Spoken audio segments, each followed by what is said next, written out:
So welcome to the Art and Poetics of Technical Production. This is the second session of the conference, and I hope you have fun. My name is Emmanuel Iduma, and I'm the student respondent for this panel. I'm a second year student here, and I'm truly grateful for this opportunity, so I thank Rosette Lodeman and David Levi Strauss and Annette, who is the staff here for making this possible. The faculty respondent is Jennifer Krasinski, a critic who writes for publications such as artforum.com, The Village Voice, Arts in America, Spike Art Quarterly, N+1, Film Review, and DIS Magazine. Incidentally, the panelist who spurred me to naming this panel the Art and Poetics of Technical Production pulled out last minute due to illness, to my utter dismay. So the addition of Angelica Vergel, to whom I remain indebted, has expanded the scope of our conversation in a new direction.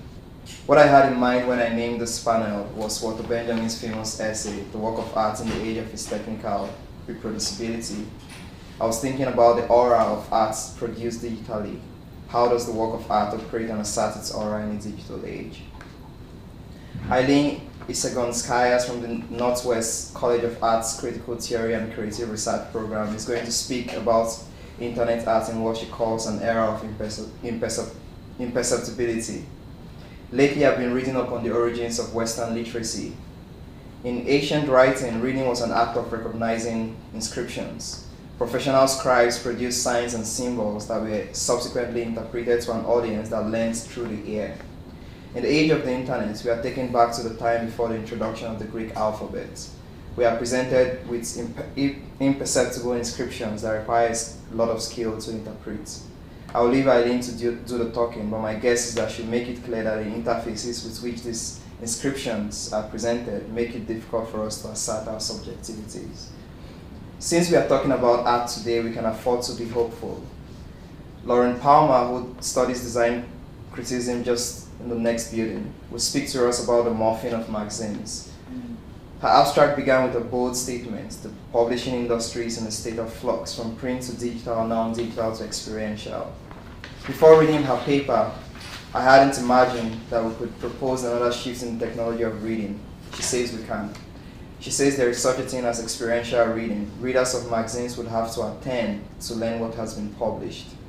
If there was a specific aura that accompanied reading print magazines, has it disappeared now that we publish and read experientially? Angelica Vergel recently graduated from the Media Studies program of the New School and will talk about digital corporeality. Angelica is going to focus on the body as a discontinuous entity and in relation to digital video. What interests me about her talk, especially in relation to this panel, is the emphasis on digital embodiment. In this sense, and as Angelica will discuss, the body can be translated into a digital network, or to put in other words, the body can be experienced digitally.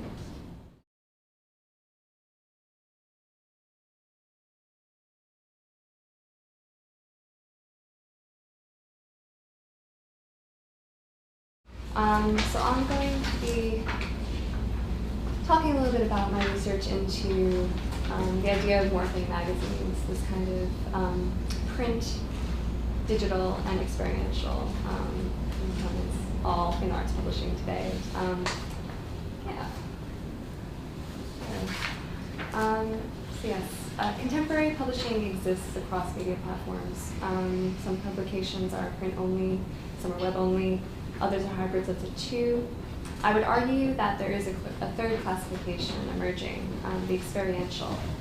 Magazines are now advertising events, symposia, conferences as issues that readers must attend to learn what has been published. With Pop-Up Magazine, this is a live periodical based in San Francisco. Missing the event means missing the entire issue. It's not recorded or archived. Writer Bruce Sterling wrote that events are the new magazines back in 2011, referring to the evolution of Picnic from an annual festival into a European platform for innovation and creativity. So if events are indeed the new magazines, is the definition of what a magazine changing? So how are publishers adapting their content to this form of distribution? And how are publishers archiving, or in the case of Pop-Up, foregoing the process of archiving their live content? And to what extent does audience participation factor into content generation? So generating content in the social sphere, and both on and offline, is becoming increasingly prevalent in arts periodicals. So Pop-Up Magazine, Easter Borneo, Triple Canopy all have significant social component to their publishing platforms through live events. So Pop-Up is completely in real life. Easter Borneo hosts its Unforgetting LA Wikipedia edit-a-thons, and Triple Canopy includes lectures and performances in their issues.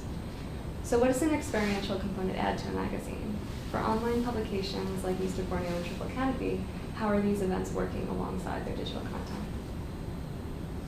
So publisher and editor Alessandro Ludovico wrote that the traditional role of print is unmistakably being threatened by the new digital world, but also, paradoxically, being revitalized.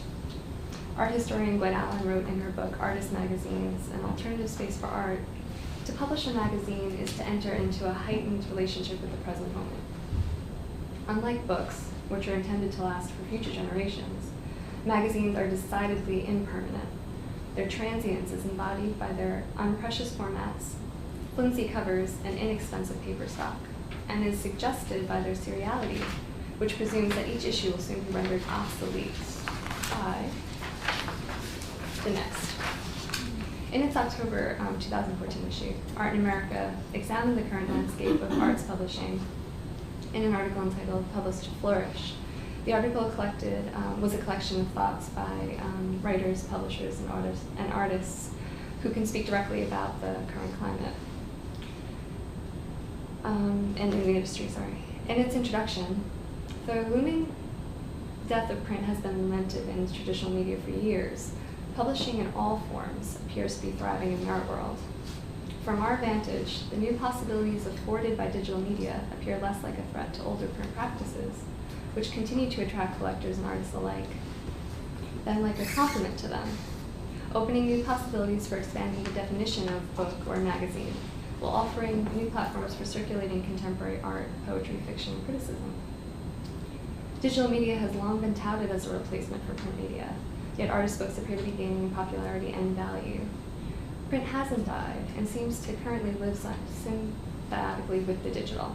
And as Allen writes, indeed, at precisely the moment that print's eventual obsolescence appeared, however mirage-like on the horizon, artists were reinventing the magazine as a new form of medium and exhibition space, exploring its artistic as well as its social potential.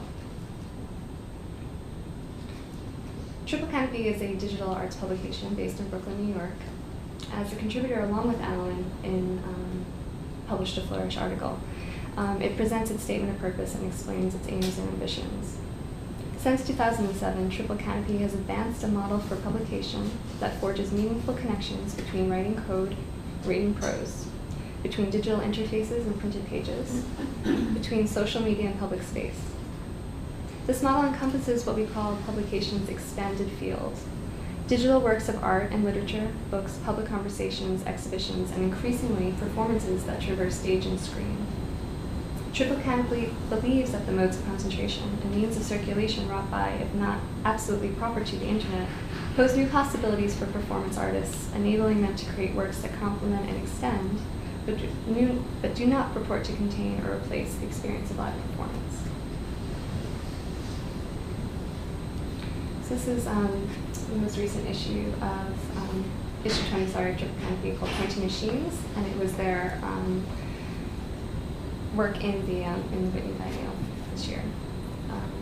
So by incorporating live events as articles into its issues, these experiences are recorded and uploaded alongside other content.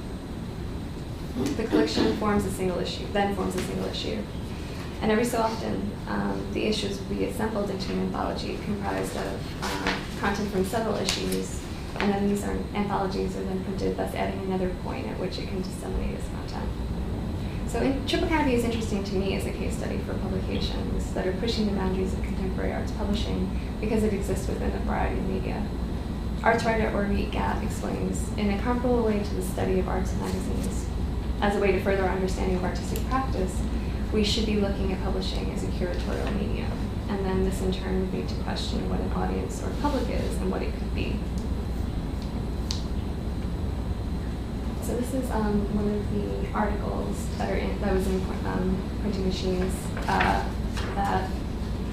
It was a talk by Stuart Comer that I attended, and I just wanted to read one of the quotes that I thought was really it was my takeaway from his lecture, which was speaking about pointing machines, which is about reproduction. Artists are kind of returning to the sense of touch, this kind of haptic ideal, which we are gradually losing to some degree as we go further into a virtual world. I think you see across this floor a lot of artists, and he's on the third floor of the exhibition, are fascinated with touch and sensation, the physical encounter. I think that this might explain in part why live events, performance art, and a talk like this has a kind of currency it might not have had a decade ago, because we have become so virtual.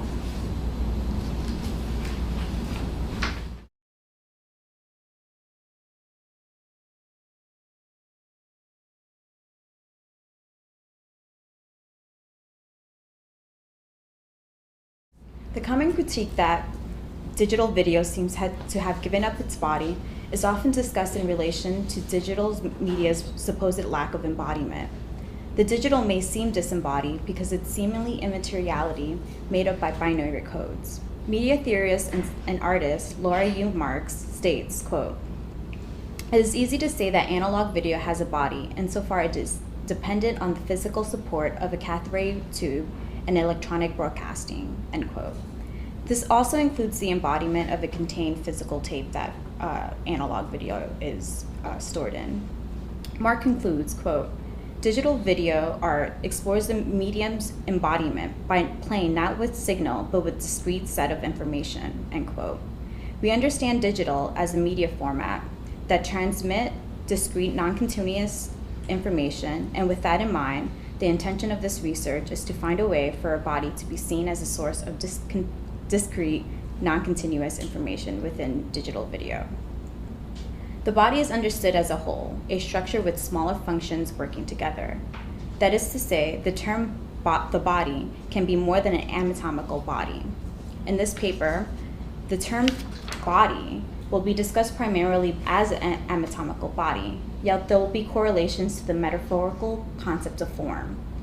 In Volatile Bodies, towards a corporeal feminism, author Elizabeth Gross points out that there has been a somaphobia in history of philosophy, which not only separates the mind and body, but also places a higher importance on the mind than the body. Using Spinoza's monoism, which opposes Cartesian dualism, Gross argues, quote, "The body must be seen as a series of processes of becoming, rather than a fixed state of being," end quote. The importance of viewing the body in this way is to better understand what the body can do and free it from the constraint as a secondary function. Using the framework laid out by Gilles Deleuze and Felix Guattari, Gross states, "Following Spinoza, the body is regarded as neither a locus for consciousness nor an organically determined entity. It is understood more in terms of what it can do, the things it can perform, the linkage it establishes, the transformations and becoming it undergoes, and the machinic connection it forms with other bodies, what it can link with, how it can proliferate its capacities, a rare affirmation understanding of the body."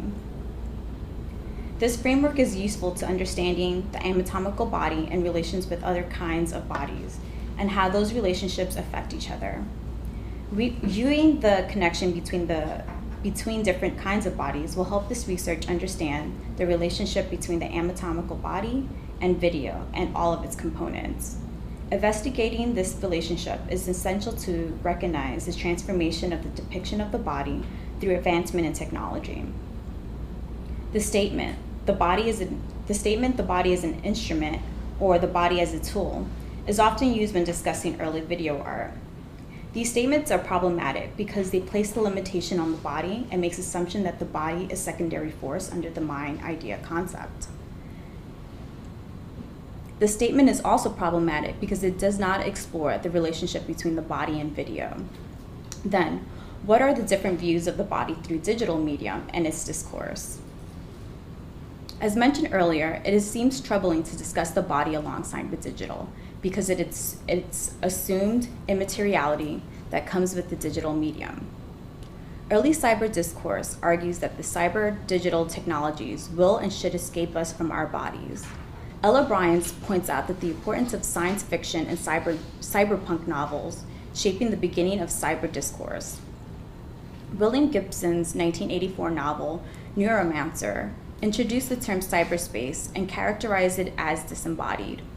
Bryan mentions that in Neuromancer, quote, the body is referred repeatedly and derogatory as the meat, end quote.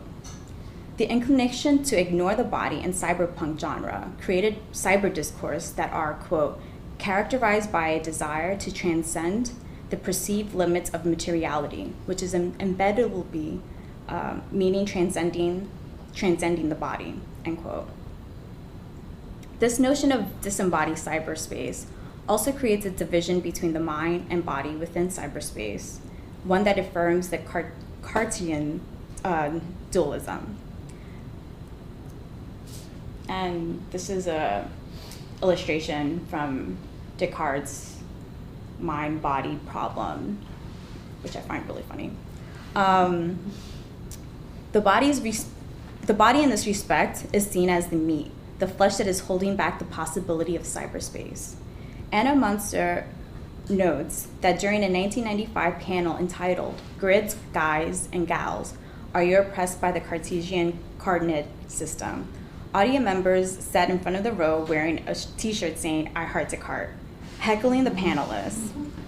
Munster states, quote, for them, the session represents an assault of the epistemological foundations of present-day computing technologies. She continues, if one loved the computer, its power, its speed, its ability to deliver high-resolution graphics, its promise of immersion, interactivity, conversion, or whatever else on offer on the information superhighway, then one had to love Descartes. After all, he produced an entire coordinate system that formed the mathematical basis of the development of three-dimensional computer graphics.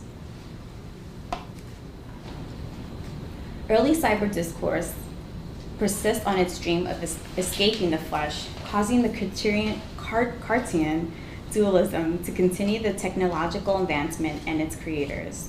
There has been a shift in the discourse, which Bryans explains as being a slow shift away from those early fantasies of escaping the body. Monica Flesherman, an artist and new media researcher, was among the first to explore and move away from the disembodiment discussion in cyber discourse. Flesherman's works aim to understand that both the body and technologies have material and virtual elements. Michelle Weitz points out, quote, the body is correlated with characteristic of information. Embodiment is associated with immateriality. The body information is understood as abstract and to be organized, controlled, and programmed. Embodiment is associated with materiality, however, it can be conceptualized as lived and more fluid. Identified embodiment as a process rather than a stable state, end quote.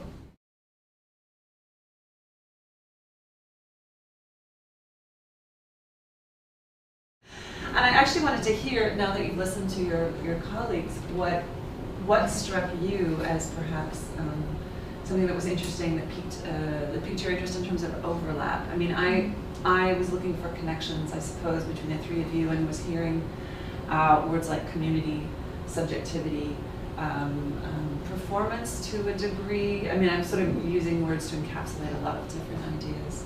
And I wondered what struck you this morning, listening to each other.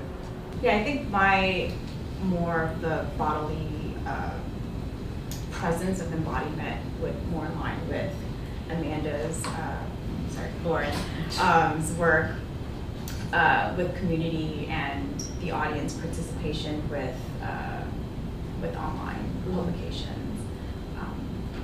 Yeah. And I would have to say that for the live magazines. There are a lot of internet art shows that will ground themselves in a physical exhibition space, so I found a lot of overlap there, where the exhibition will be shown both in a gallery space and online, so there's a web component necessary to fulfill the work in some ways. And then for Angelica's, I found just a lot of my inquiries about code manipulation and the potential for that to sort of subvert our notions of physical space and mediated space. I think that definitely resonated in her project. Interesting. And because of the subject today is, art and poetics and technical production. Thank you, Emmanuel. Emmanuel, you actually had something that you wanted to read. Yeah. So we could actually take your 3 presentations and sort of springboard it into a new conversation. Yeah, so yesterday I was, always reading John Vergel every day or something. And I found this very beautiful passage where he's talking about the distinctions between, poetry and prose. And I'll just read the paragraph. He says that the poem may use the same words as a company report means no more than the fact that the lighthouse and the prison cell may be built with stones from the same quarry, joined by the same mortar. Everything depends upon the relation between the words, and the sum total of all these possible relations depends upon how the writer relates to language, not as vocabulary, not as syntax, not even as structure, but as a principle and a presence. So I guess, what I was really interested in this idea of presence, and how all of, everybody talks about that. And interface is a form of presence in experiencing. A magazine is a form of presence, and also using your body as, transforming your body into this digital form is a form of presence. But I guess also the idea of poetry comes into all of this, especially in relation to Eileen's presentation, because I remember that many years ago, WordPress, the blogging site, they had this tagline that said, "Code is poetry." I don't know if they still do that. I don't know if I've not seen it in a while. But I'm really interested in that idea that poetry becomes this thing or this form where signs break down and symbols kind of break down, and then I can't remember who said this, but the idea of Lucia saying design is the breakdown of signs, and how that moves into a dematerialization, and also how that then moves into an experience and presence. So that's where I've kind of tied everything together in that sense. I don't know what you guys think. It's really weird. It's really weird to bring John Vergel into all of this. It's completely, he lives in a rural town, so I don't know what you think about presence. I mean, one thing I might ask you, Eileen, I was interested in this idea of code as poetry. And is that something you've encountered before and been thinking Definitely. about? So can you actually elucidate that for just a bit. For those of us who are new? So another strain of my research kind of concerns code language as a form of magic.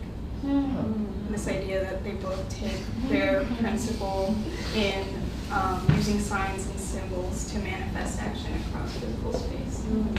So, I find that code language is poetic in that sense. It's it has that kind of, it creates aura, it creates presence, dematerializing. What about in the case of, I was curious, actually, just in terms of poetry and code, in your research into publications, are you finding that platforms are actually expanding or contracting the forms for writers? Are people rethinking the form of writing around different platforms? Well, definitely with social media like Twitter. Trying to condense your thoughts into 140 characters, and I think there's a lot of, especially if you're writing for a live publication, there is this kind of, you're writing to be heard, almost in a way of like a podcast, how you would write for the ear. So I think there is definitely these modes have existed, definitely. Podcasts been around, with the internet, and then there was course, oral traditions of performing before that. But yeah, I think social media is definitely changing, how we're condensing. Right. What about the form of criticism, though, in particular? Emmanuel? I throw that to you. Why not? I can, what you just said, writing for the ear, and, we are going back, I feel like we are going back to this pre-literate era when writing was, highly specialized, and people who were skilled in reading read to an audience that had to hear and memorize, and I guess the function of the critic will become more, you have to play the role of an interpreter in a sense. Yeah, I've not thought about criticism in this line, but I think that I don't think we've lost hope as critics. I think this is when we can then affirm our usefulness in a sense, because there's just so much, so much to be, I guess, designed, like so much to be de-encrypted, and that's where the perceptive critic can then come in. No, I was interested when you were talking about net art, which is not a subject I'm terribly familiar with. I mean, I think I know probably what the basics. But it seemed to me that it entwined very closely with, as you say, criticism, in that it was sort of revealing itself. Mm-hmm. And I wondered if you had any additional thoughts about this idea of the artist and the critic sort of becoming one thing, or somehow simultaneously at work as a single practice. Yeah, definitely. A lot of net artists are art critics as well. They usually write about their own work, and even in early, they call it net.art, which is the first iteration of it in the early 1990s. And those are all of their critical discussions are archived on NetTime. So you can view all of their discussions in the mailing, like emails that they send back and forth with each other, and they're very blatant about their subversive sort of, it sort of reminds me of like Fluxism, or, some of the writings that they did about being anti-everything. What made me think of Peter Shettle's review of the Sturdivant show, when he was kind of saying that she was actually a critic as well, because she chose to kind of reinterpret, what she felt was most important. So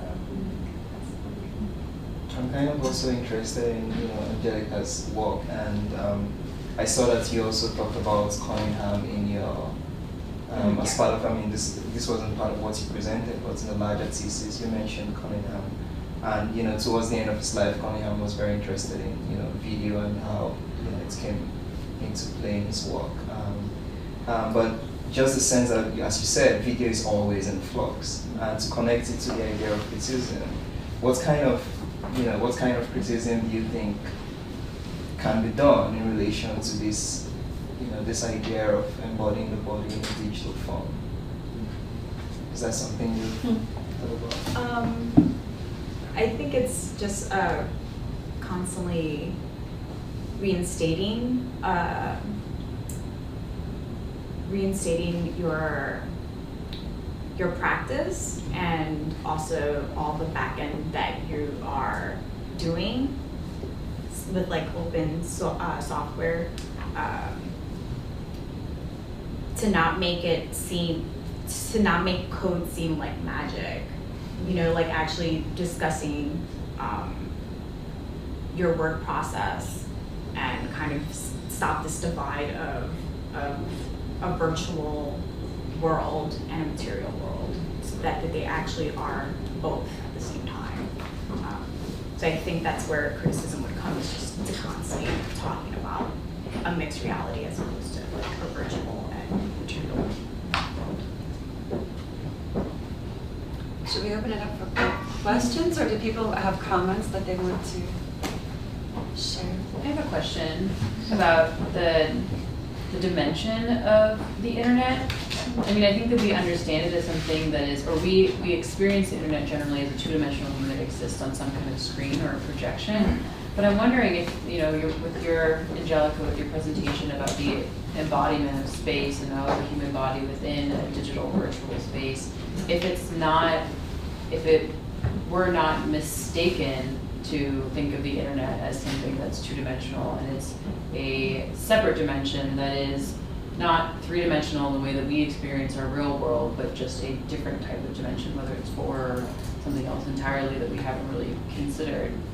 By thinking about the deep internet and the way that we don't, in our everyday lives, we're not aware of how unimaginably vast the internet is. Mm-hmm. And so it is this space that we really don't understand, similar in the way that we don't understand outer space, the deep, deep recesses of the universe.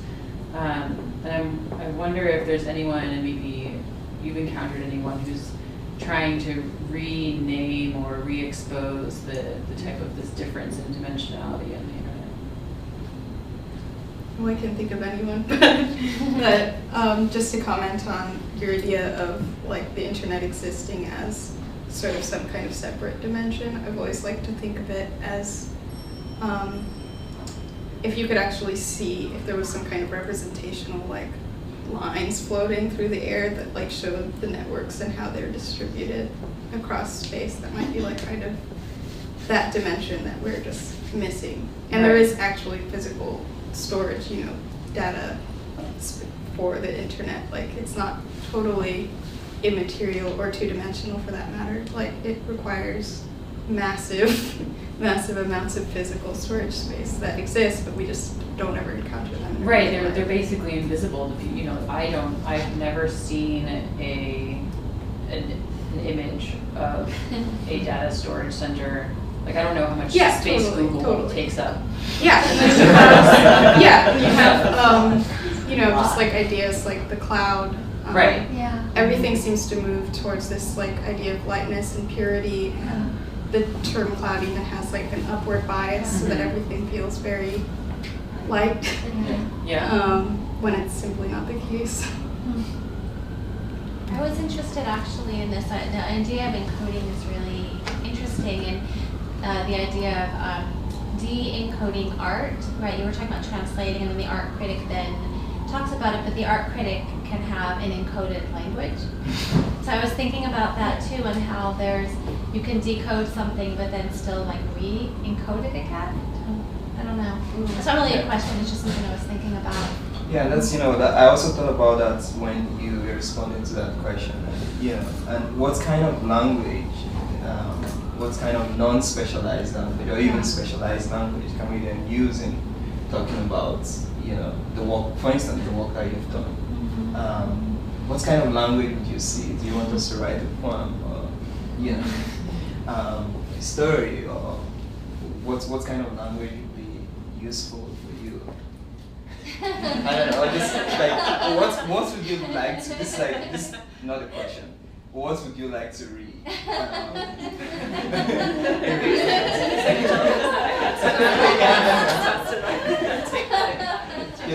No, it's not. Yeah, I wish you could answer it, but yeah, what would you like to read in relation to this kind of work? Because that's really, what we are trying to do here, and just figure out the language. I think mine is like the opposite, where I'm trying to understand programming language, which I don't have any experience in. So it's like, when I was trying to figure out this whole JavaScript commandment that I could try to do, I'm like, I don't know how to do it, and I'm reading, I'm like, that makes sense, but how do I do it? So I reinterpreted and actually made a local HTML site that seems like a working site, but it was nothing what I wanted to do. So I think it's both, like I'm trying to recreate programming language. And I think also in that we're being challenged by these different modes of production, whether it's moving onto the internet or moving away from these, evanescent occurrences that aren't being recorded or archived in any way, and that we just don't know in 21st century, 20th century, late 20th century capitalist society, we don't know how to deal with or how to talk about these types of things yet, because it's so against what used to happen.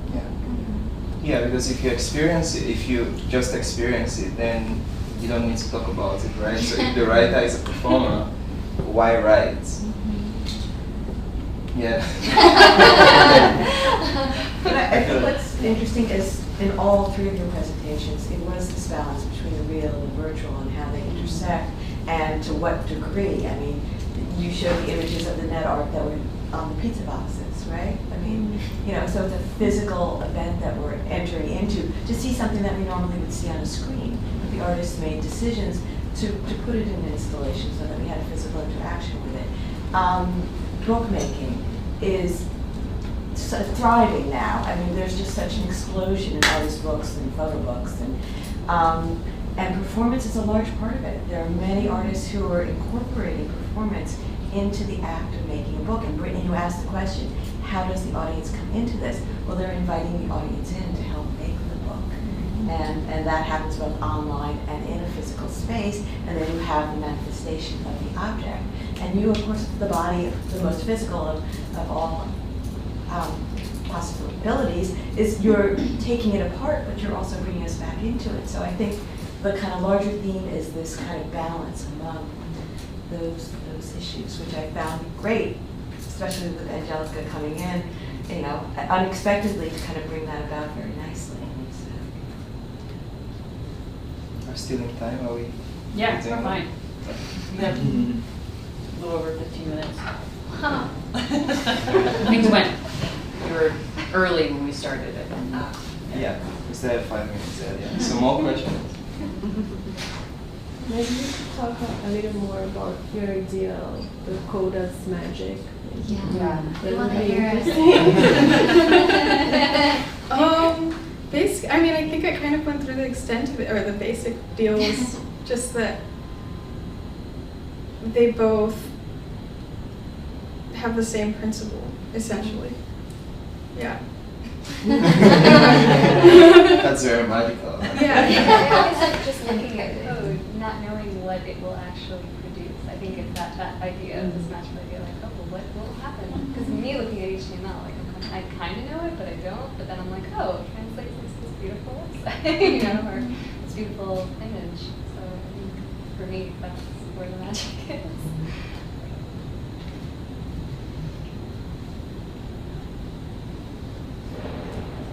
I had a question or kind of comment for Lauren.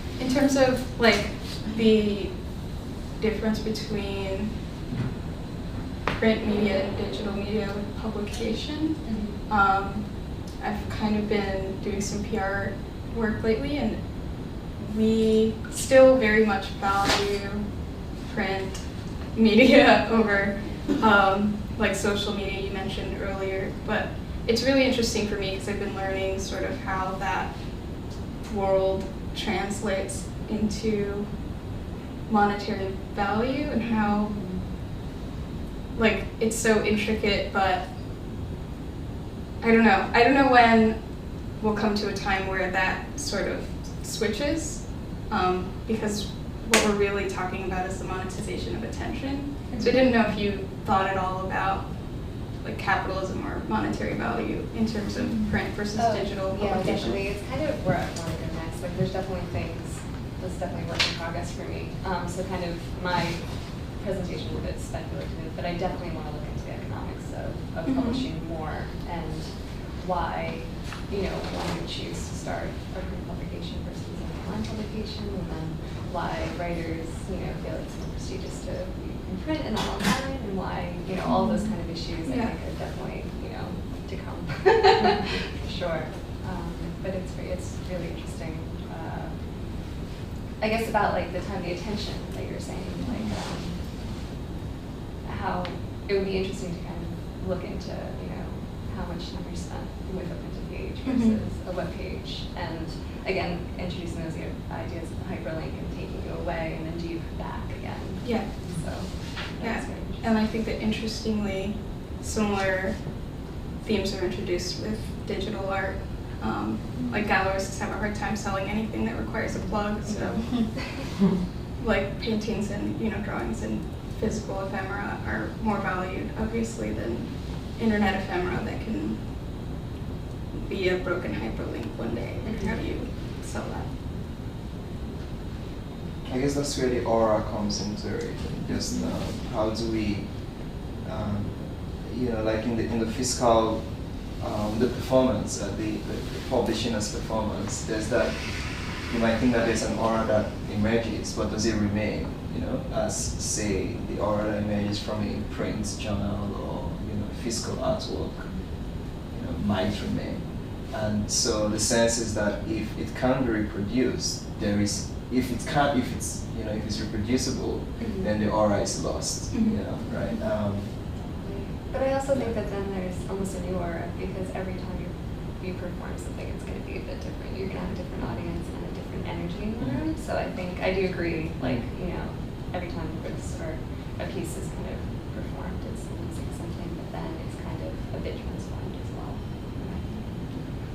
I was interested in the triple canopy. The triple canopy, and it seemed like it was conceptual, like it was very similar to conceptual art, and this idea of it's all in the idea, which goes back to the attention. So it's really this idea, and to me that actually has a higher currency because it really is like, look how smart I am, I'm getting the concept, and it's not something that is on print. So in a way, I feel like in terms of monetary, it's actually worth more because it's elitism is a part of that. Like look how smart I am, and I get the code, sort of this secret code thing in a way. I don't know if they've made that into money yet, but I think that they have actually. I think that they're doing well financially. Triple Canopy. Oh, they do a lot of fundraising. Yeah, they do. So I think. But is their profit non-status? I think they're not for profit. They're not. And they use Yeah. Borneo as well. Yeah, they have a subscription service. Yeah, and it's kind of very cheap, like $3. Yeah. Yeah. I wonder if in regard to the aura in the internet, if something is created on or in virtual space, like your performance. Is it a performance? You call it a performance? No. Your piece? Your video piece. Video performances. I mean, if it is made to exist in that space originally, and if we can consider digital space, virtual space to be this this misunderstood dimension that's separate from the dimensions that we exist in or have existed in previously, if it's just that the aura has extended into this new dimension where it's allowed to be much broader, more far-reaching than it has ever been before. It's no longer an object that exists in three-dimensional time-space. It's something that exists, can exist throughout the entire world simultaneously because of the abilities of the internet. Yeah. Well, I originally was only thinking of it as like just itself individual video files. And then I thought, I'm like, well, I could do so many possibilities with digital videos. Why limit to one thing? Which is why I have an excerpt of it when it should be experienced in the internet. And I also have like a local file. So I think the possibilities are just endless in that digital realm, and not just as one thing. Yeah, it could just be something, it could be a website that is constantly playing everywhere at once. Yeah.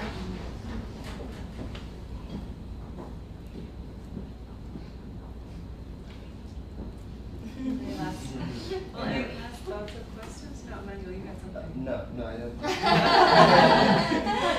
I've exhausted my. Yeah. Actually, I have one question. Like working with the internet, do you, especially putting out your own work through it, how do you experience like a sense of ownership? Because I think there's this really interesting temporal character that you don't really experience. That's, I guess, it's fractured because it's like a kind of dematerialized process that you're working in.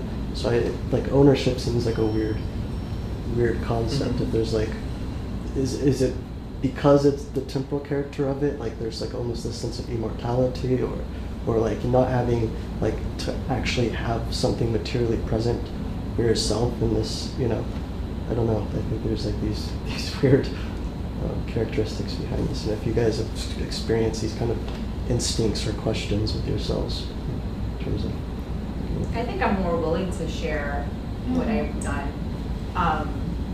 the print is a different thing. Like if I wrote something, I'm probably a little bit more like weary about actually putting it online, but anything that is like a visual thing, I'm more than, I think that's a great way of actually sharing and having other people putting in, but for writing it's weird, I don't know why. I feel like the ideas of like ownership and authorship with digital media, like anything that you put online, is just like a whole different lecture. It's a whole different conversation. It's very, I mean, I don't expect for anything that I put online to be private or my own.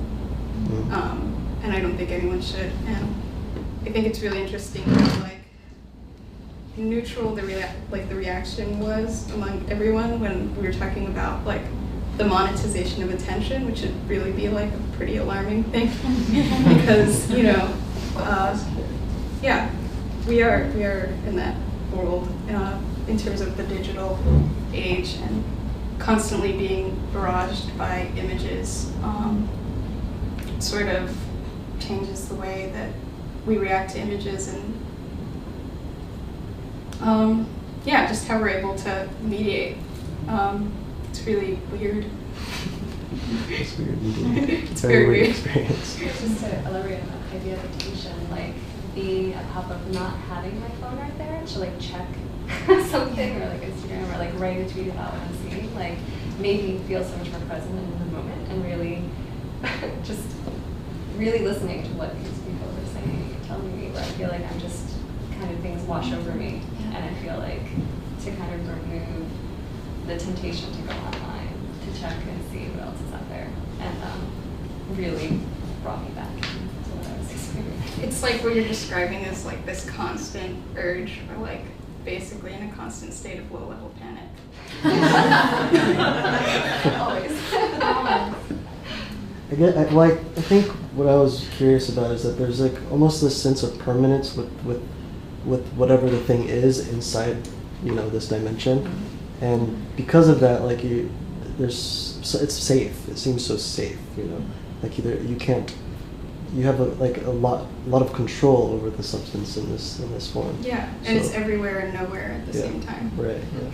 The psychology or the phenomenology of it is interesting. I was just curious about like how you emotionally interact with that kind of, you know, processes.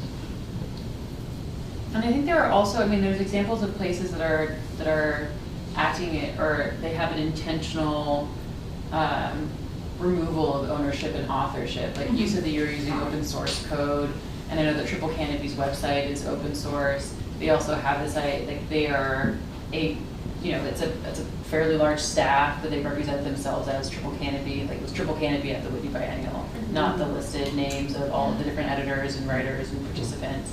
And so I think that that's another thing that happens on the internet, that there is this, not always, sometimes, but there is this sense of sharing and desire to share because people know that, you know, like when you share, somebody can add, they can benefit you by their sharing as well.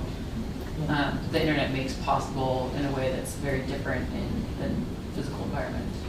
I also feel like emphasizing my bias with, maybe I'm a neo-Luddite or something, going back to like the pre-literate era when nobody really owned what was written, you know? It was really just read and memorized, and then it's passed down orally. And one thing that, you know, for instance, Havelock sees is that with the introduction of writing, the introduction of the Greek alphabet, then people could own like ideas and could be codified and could be passed down. And it's kind of weird that we're going back to all of this now, and which is terrifying. Because I mean, you know, but I think it's a very interesting thing that's happening. That we are becoming neo-Luddites in a sense. And yet with this added sort of tension of someone trying to monetize it constantly. Yeah. So that, you know, this isn't, you know, sharing becomes this very slippery idea when it, you know, because someone somewhere may take your labor and make some money off of it, or you as a writer may not get paid properly, you know, all of those questions still hang over. But there's the example of like Tesla, who just released their information and their designs into the world to promote competition and to promote people to bounce ideas off each other and promote innovation. So it's like it doesn't happen often, and especially not on a large scale like Tesla, but it does happen. Yeah. But we'll see what happens. I don't know if anyone's like taken Tesla's information and designs and done something to rival it. I'm not sure. But it's I know there's been a couple of companies taking their battery designs to build like systems for houses as opposed to other cars. Really? Yeah. Well, that's great. I mean, they haven't come out yet, but they're going to use them. But then we should also get paid. It shouldn't just be sharing. We should also get paid. Sharing is That's caring. important.